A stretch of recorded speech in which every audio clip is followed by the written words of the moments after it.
Les étapes pour créer ta société, voilà, ça fait longtemps que j'ai pas fait une émission technique, donc voilà. Je sais pas si ça apporte de la valeur, mais je te le dis comme ça t'évitera de te prendre la tête comme moi à l'époque pour créer ta société. Je te donne ça. Si tu me connais pas encore, c'est Belrix du blog My Cat is Win, mais pas que, voilà, entrepreneur investisseur. Il y a quelques temps, alors je ne dis plus parce que ça fait longtemps. Je dis toujours 2 ans et demi, mais ça fait 3 ans maintenant, 2 ou 3 ans que j'étais encore salarié. J'ai commencé à découvrir l'indépendance financière, l'habilité financière, il y a 5 ans, 6 ans. J'étais déjà un entrepreneur de l'âme, mais je l'avais refoulé. Quand j'étais devenu salarié, j'ai monté les organigrammes. Puis au bout d'un moment, je me suis dit, mais il y a un truc qui cloche. Parce que je voyais pas assez souvent mes parents. Alors, c'est pas parce que je suis un fils à maman ou fils à papa. C'est que il y a plus important dans la vie que l'argent. Et c'est un ancien chasseur d'argent qui te le dit. C'est vivre des bons moments avec ses proches. Donc, voilà. Sauf que sans argent, on peut pas vivre de bons moments avec les proches. Même si, voilà, il faut de l'argent pour vivre. Donc, pour avoir l'indépendance financière, il faut s'intéresser à... Il n'y a pas 10 000 solutions, il n'y a que 2 ou 3. C'est l'investissement et la création de business. Donc 2 ou 3, il n'y a que 2. L'investissement en général, surtout l'investissement immobilier et la création de business. C'est pour ça que, voilà, j'offre des cursus et je parle beaucoup sur cette chaîne. Donc si ça t'intéresse, abonne-toi, que ce soit sur YouTube, ça te prend 5 secondes, même pas 1 seconde. Que ce soit sur iTunes, SoundCloud, quelle que soit ta plateforme, abonne-toi. On parle d'entrepreneuriat, d'investissement locatif. On parle aussi dans le mindset, de l'état d'esprit de l'entrepreneur. Voilà. N'hésite pas, si tu veux faire plus connaissance avec moi, à t'inscrire dans un de mes cursus sur l'investissement locatif, l'investissement, l'indépendance financière en général, effectivement, le cursus sur les gens d'auto-école, la création de business sur Internet, et le cursus pour les paramédicaux. Voilà. Ça va là. Voilà, j'avais parlé de quoi? Parce que je te rappelle que j'improvise totalement. J'ai noté des sujets auxquels je voudrais parler. Maintenant, j'en parle. C'était les étapes pour créer ta société. Donc, créer société, c'est vraiment une société. C'est pas quand tu t'inscris en tant que micro-entrepreneur, tout ça. C'est créer une société. Alors, j'ai déjà créé quelques sociétés. Donc, j'ai créé... en association une société pour l'auto-école, une société pour Ubisoft Team, pour mon business sur Internet, une société pour mon épouse dernièrement. Finalement, c'est pas si compliqué que ça, donc ça va être rapide. Mais après, je commence par la technique et puis je te donne quelques conseils après. Pour créer une société, déjà, recette numéro 1. Tout le monde, quand tu vas voir Pôle emploi, tout ça, ils vont te dire oui, il faut faire ça, ça, ça. Tu vas sur Internet, tu vas sur le site du gouvernement, tu vas sur le site de Légigreffe ou le greffe, là, je sais pas quoi. Tu peux faire ça en ligne. Il faudra consulter un site de cabinet d'experts comptables. Ils vont te donner des démarches que je vais te donner là. Démarche 1. Déjà, si tu veux créer une société, que tu sois tout seul ou à plusieurs, parce que tu peux créer des sociétés tout seul, choisir ta forme juridique. Ça peut être entrepreneur unipersonnel à responsabilité. Alors, je te parle, il y a plein de trucs, SARL, SARL, EURL, SAS, SASU, j'en passe, SCI, SA, bon c'est moins courant maintenant, et il y en a plein, il y a société civile, enfin, oh, j'ai oublié, les sociétés civiles aussi, les sociétés civiles immobilières, les sociétés civiles, je sais plus, il y a plein de statuts. Donc, effectivement, tu vas te prendre la tête, tu vas te dire quel statut je choisis, blablabla.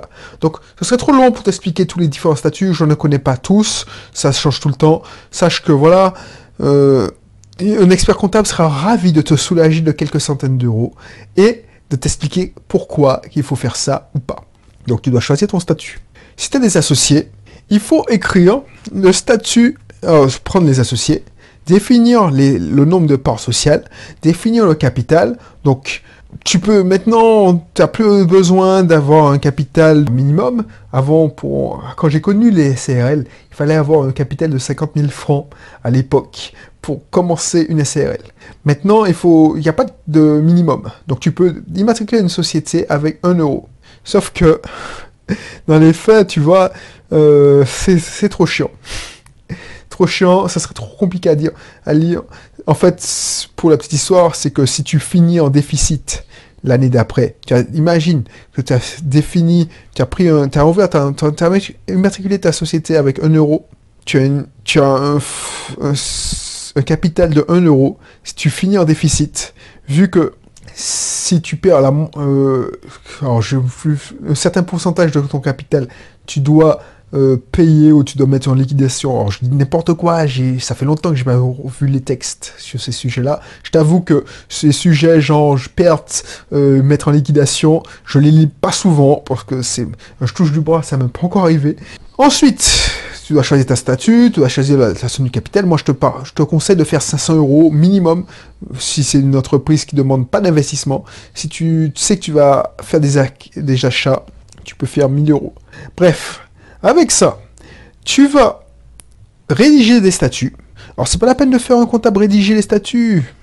Alors, tu peux le faire, mais tu peux trouver sur Internet des statuts tout faits, prêts à l'emploi. Donc, tu peux faire ça.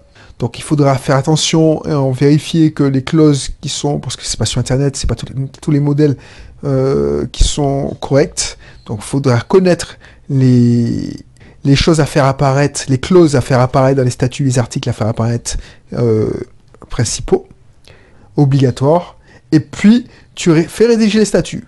Vous signez les statuts, et ensuite, une fois que tu as ça, tu fais de la publicité dans un journal d'annonce légale. Donc ça t'a coûté 150 euros à tout casser, allez 130, 140, donc ça coûte bonbon. Ensuite, tu vas au centre de formalité des entreprises, donc c'est souvent à la chambre de commerce et d'industrie quand tu as un business commercial, c'est au tribunal de greffe si tu es une société d'exercice libéral, si tu es une SCI, alors j'ai oublié, je sais pas, si tu es un entrepreneur individuel, en libéral, c'est souvent la CGSS, et si tu es artisan, c'est la chambre des commerces, pas la chambre de commerce, la chambre artisanale, enfin bref. Tu verras sur Internet, tu verras ton CFE, Centre d'informatisation d'entreprise, et tu y vas. Une fois que tu as ça, tu vas apporter l'attestation, parce que tu dois pas attendre de recevoir le journal pour pouvoir t'immatriculer. Tu vas apporter au journal l'attestation, parce qu'il te donne une attestation quand tu as payé le journal dépôt légal, d'immatriculation, de création de société. Pour la petite histoire, sur les quelques sociétés que j'ai créées, j'ai rarement reçu le journal. Je sais pas pourquoi, ça n'arrivait jamais.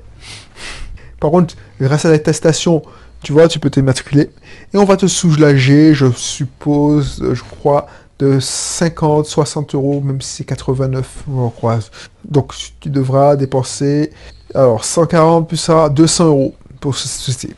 Et là, tu vas être immatriculé, ça va prendre une semaine, tu vas recevoir, non, soit on va t'appeler, soit tu vas aller chercher, on va recevoir par la poste, mais je pense que tu vas aller chercher. Je crois que ça dépend des greffes, ça dépend des CFE.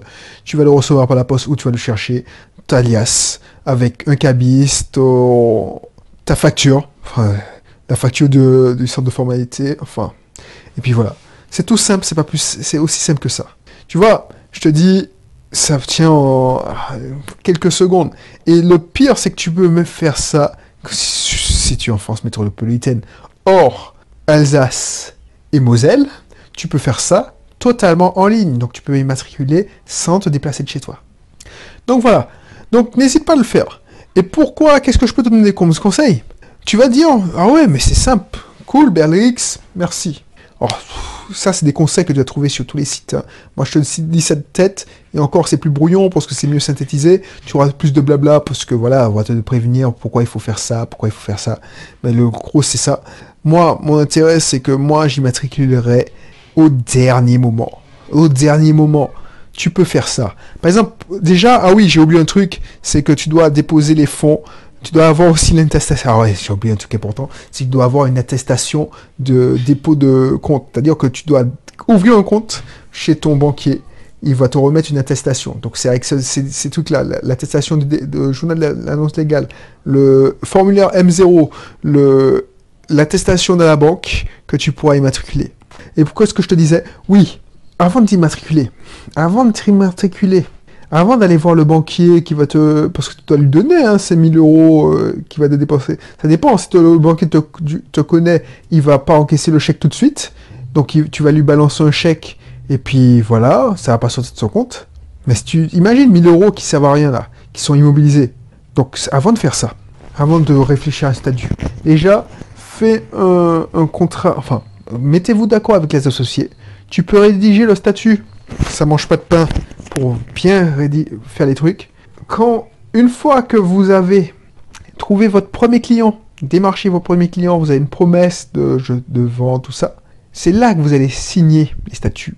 Parce que voilà, les premiers clients, ça marche comme ça. Tu vas pas démarcher, quelqu'un qui te connaît pas encore ne va pas acheter chez toi. Les premiers clients, ce sera des gens de ton réseau qui te connaissent déjà, des anciens fournisseurs, des anciens partenaires. Donc, eux, ils te connaissent, ils savent que tu es quelqu'un de sérieux. Donc voilà, c'est pas la peine d'aller t'immatriculer tout de suite pour éviter de payer, de passer. Tu as l'impression d'avancer, non, tu ne feras pas. Là où tu auras avancé, c'est quand tu auras signé ton premier client. Tu auras signé ton premier client, tu auras entré le premier cash, tu te fais payer en chèque, tu connais déjà le nom de ta société, donc tu l'encaisses pas, le mec il sera content parce que tu vas travailler et tu vas pas encaisser tout de suite.